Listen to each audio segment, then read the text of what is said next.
Hey guys, how's everyone doing today? Welcome back to my channel. If you're new here, welcome. My name is Zita, and on my channel I'll be sharing with you a variety of DIYs I'm doing around my home, such as thrift store makeovers, upcycles. I'll be doing some room makeovers, some home decorating, and I'll be throwing in the odd recipe. And please don't forget to follow me on Instagram, Facebook, Pinterest, and Etsy. And if you haven't subscribed already, please consider subscribing. And don't forget to hit the notification bell. That way YouTube will notify you of any upcoming videos. So let's get started on today's DIYs, where I'll be making over a bunch of cupboard doors.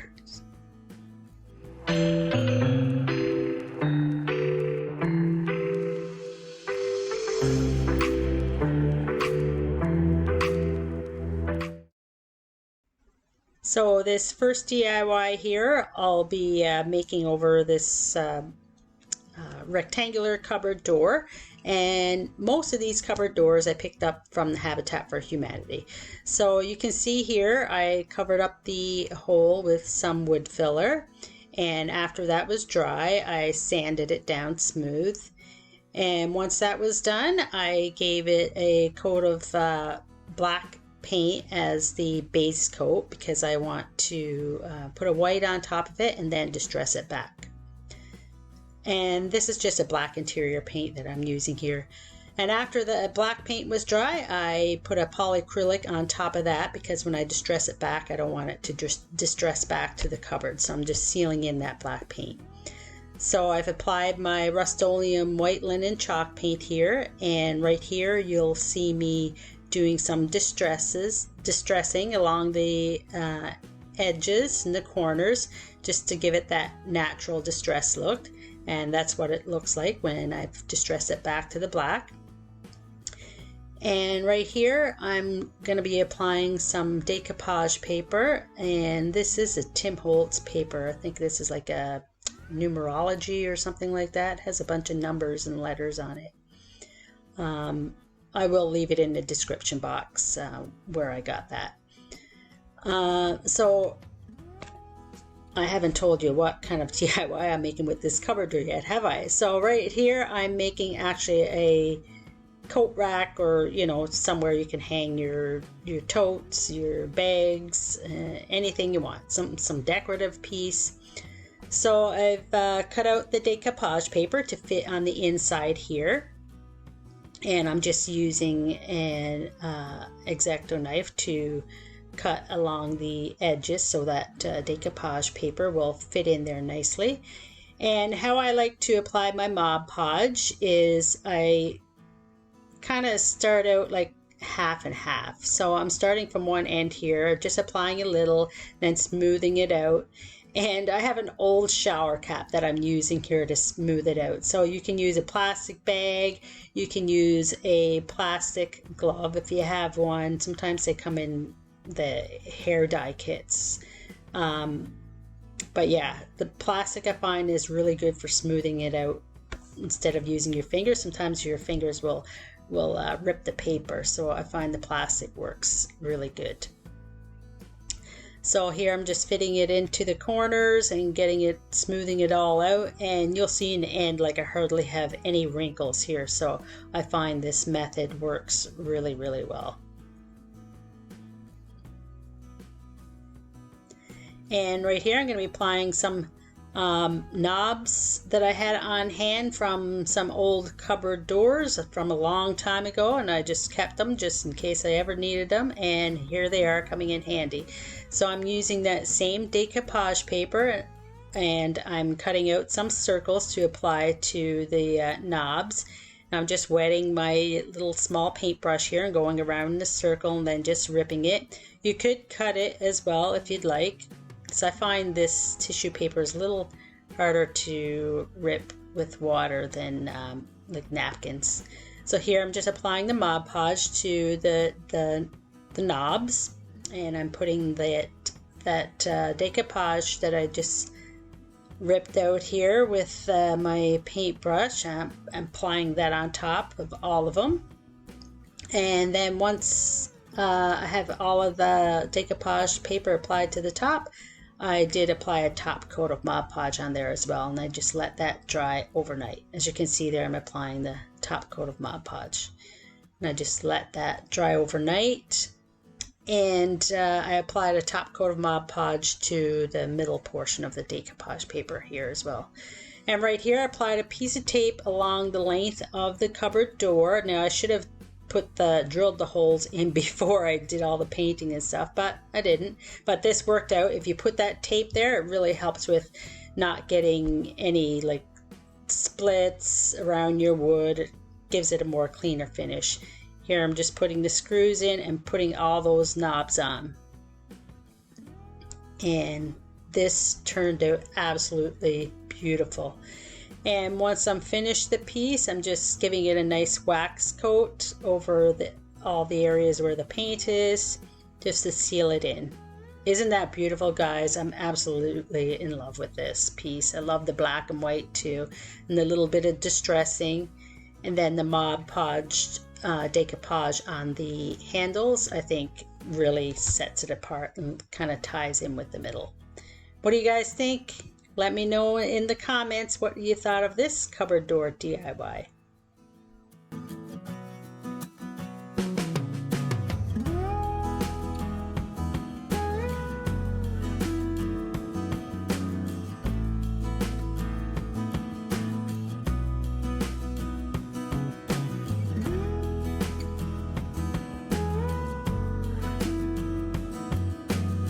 So for this next DIY, guys, I'll have another cupboard door here, and that I also got at the Habitat for Humanity, and they charge $6 for these, and then I think $3 for the drawers. Let me know what they charge in your area. So again, I covered up those holes with the wood filler and sanded it smooth after it was dry. And I'm just giving this a scuff sanding because it was kind of shiny, so just gave it a scuff sanding. And then I had this like dark blue paint left over from an area that I painted in my house, so I put that as the undercoat, and you couldn't really tell that it wasn't black when I distressed it back, but so yeah, I used that up. And this, I don't know if this was a cupboard door or a drawer. I think it might have been a drawer. And it had that almost looked like a shiplap kind of style in the middle. So I painted that up with my Rust-Oleum white linen chalk paint. And I'll be using some IOD transfers on this piece. And I did 2 of these because I gave this to my mom for Christmas. It has some birds IODs on it, and my sister saw it on my mom's wall. She was like, "Where did you get that?" And she's like, "Your sister gave it to me." So my sister contacted me and she wanted me to make one for her. So I don't show you the whole DIY process for hers, but I'll show you the 2 different looks for the 2 different kind of drawers with the IOD transfers on them. And I actually put a really lighter blue under my sister's, and it turned out really nice. She has some blue in her kitchen, so I asked her if she wanted some blue underneath for the distressing to show through, and she said yes. So it turned out really, really nice. They both turned out really nice. So here's the IOD transfer pack, and they have so many nice IOD transfers in there. And you'll see the bird one coming up here that I'll be using. They had 2 bird transfers in there actually, so I got to use both of them. So there's one, and then there's the other. I think that's the one I did for my mom, and then the other one I put on my sister's. Aren't they beautiful transfers? So you'll see some DIYs coming up in the future with some of these transfers on them. So don't forget to hit that notification bell to see some future videos with me using these IOD transfers. And let me know in the comments, guys, if you guys have used these transfers. And I know there's Prima redesign transfers out there as well. I haven't used those yet. So let me know in the comments if you use both of these companies' transfers, and let me know which ones you like better. So here I'm just cutting around the birds and just placing it in the middle there where I want it, measuring it out just to center it up. And then I put some tape down so it doesn't so the transfer doesn't move around. And then it comes with this little plastic applicator. What do you call a stick? It's not really a stick, I guess. So there's what it turned out like after you rub in the transfer. And after that was all done, I applied some wax to the piece and gave it a nice finish and just sealed everything in. And here on the back I just applied a hanger. So as you can see there, the transfer like goes right in between that shiplap looking kind of wood in the center there. What do you guys think? Aren't those birds just absolutely beautiful? I love them. Now I used the blue underneath because I wanted the blue on the birds to kind of show through, but this would have been really nice one for my sister. But the other bird IOD transfer didn't have as much blue in the birds, but that one was beautiful as well. I actually like the other one a little better with the blue showing through, and you'll see coming up here in the pictures.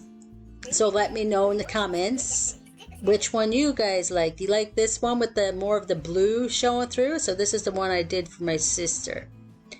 It's a little smaller, not as long, but I like that blue showing through. It kind of brings out the blue on that breast of that one bird there. So let me know in the comments which one you guys like better.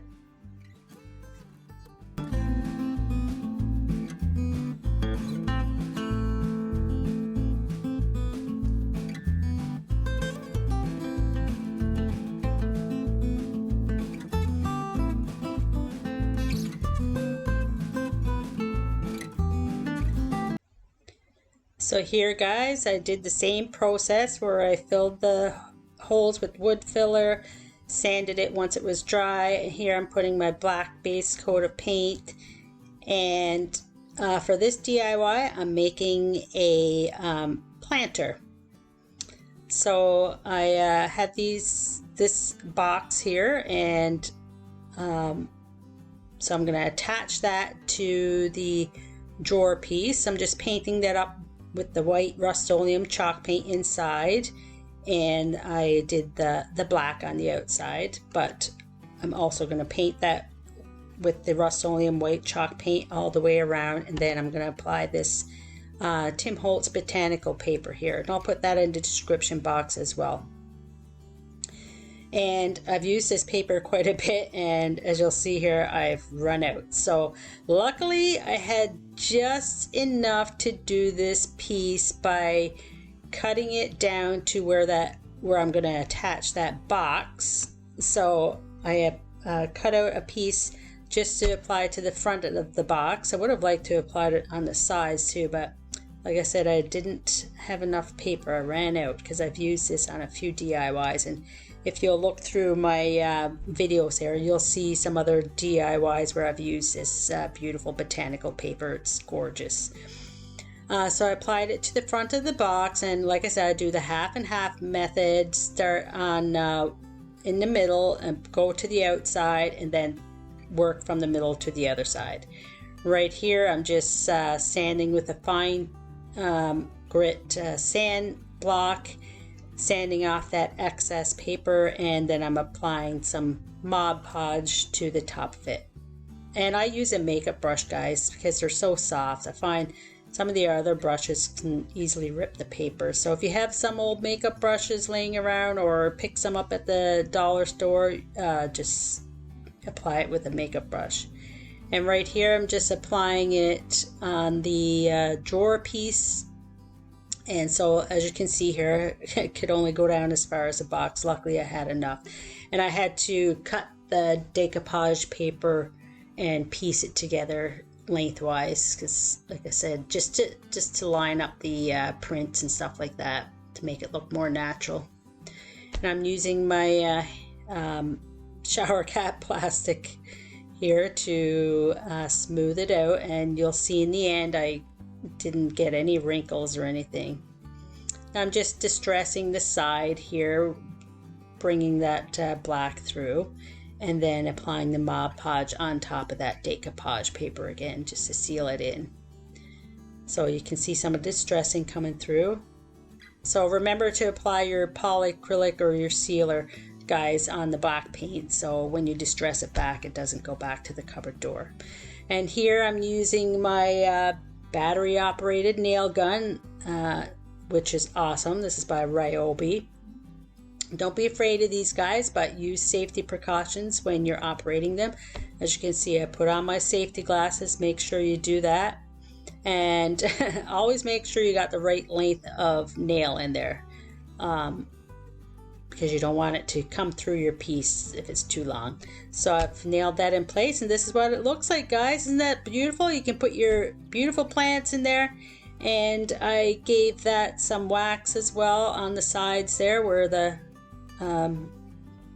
raw chalk paint is. And this is what it looks like, guys. I'm loving this. And I did put a hanger on the back of this too, so I could hang it off my wall, so you'll see it in a picture coming up here. Let me know what you thought of this one, guys.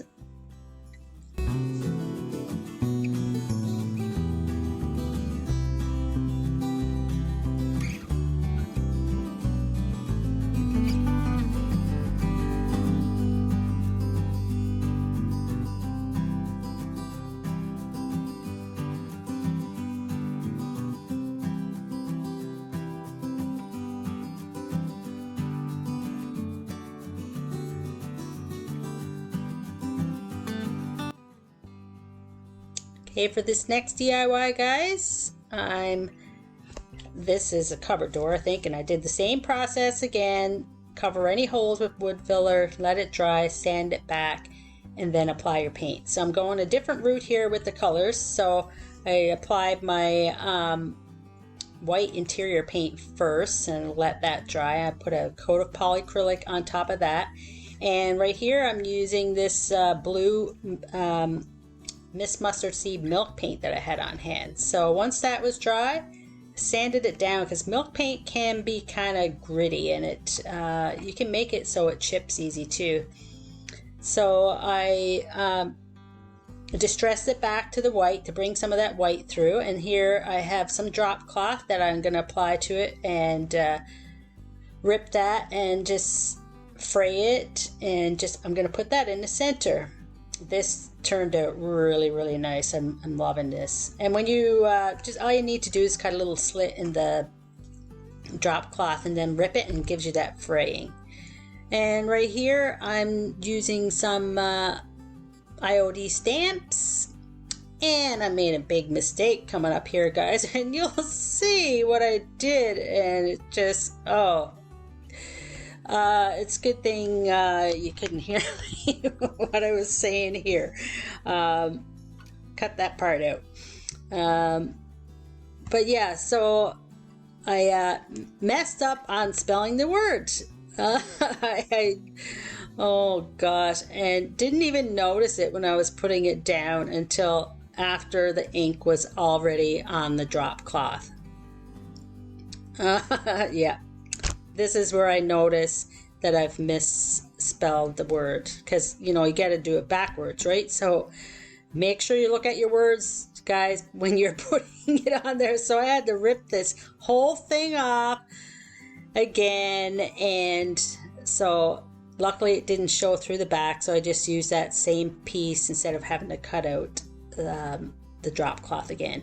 And so, guys, what I nailed this drop cloth in with here are some upholstery nails, some black upholstery nails. They're beautiful, and the holes are already there, so that just enabled me to put those through easy again.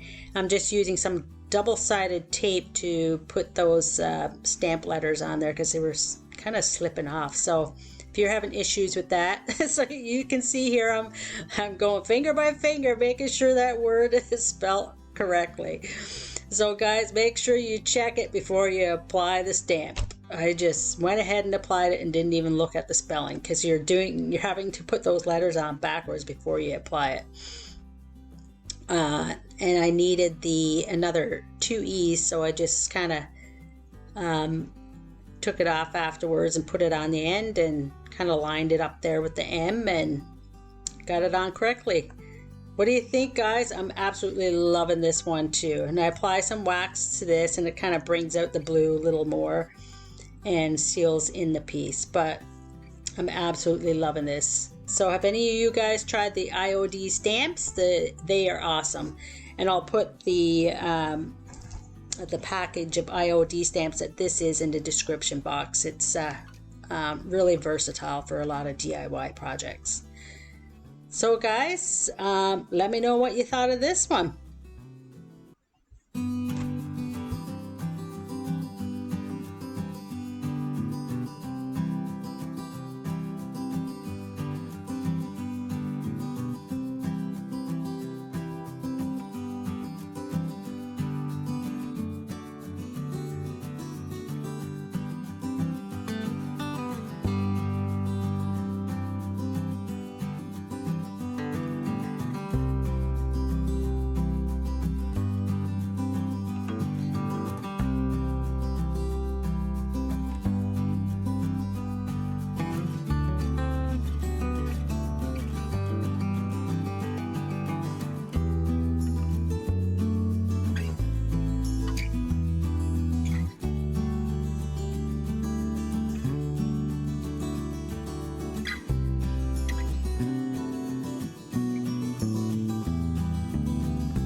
So this is our final DIY today, guys. And again, this is a cupboard door I got at the Habitat for Humanity, and this one was great. It wasn't painted or anything, it was just straight raw wood. So I rolled some black paint on there, sealed it with some polyacrylic, put my Rust-Oleum white linen chalk paint on top, distressed it back with a wet rag. And for this one, I've got this beautiful fresh flower market design that I did on my silhouette cameo, and I'll be putting this on my Etsy shop, guys. So if you guys are interested in this fresh flower market design, check out my Etsy shop at OakWell.com. I don't have a lot on there right now, but I'll keep putting more and more designs on there as time allows me. So peel back that transfer tape kind of on an angle, and then here I'm using some of the IOD plastic that came off those transfers because it's really smooth. I'm kind of just pressing in those vinyl letters, and again applying that last coat of clear wax, and this is what I get. I'm absolutely loving this. So guys, I was thinking about leaving the edging black, but I painted it white and distressed it back. So let me know what you guys think. Do you think I should have left it frame kind of black, or just distress it back and look like this? Well guys, I hope you enjoyed all of these cupboard door DIYs today. So if you have some old cupboard doors laying around, this is some ideas of what you can do.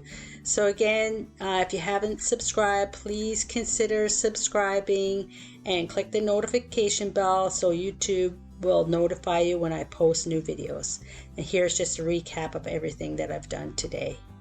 Thanks guys, we'll see you in the next video. Have an awesome day. Bye.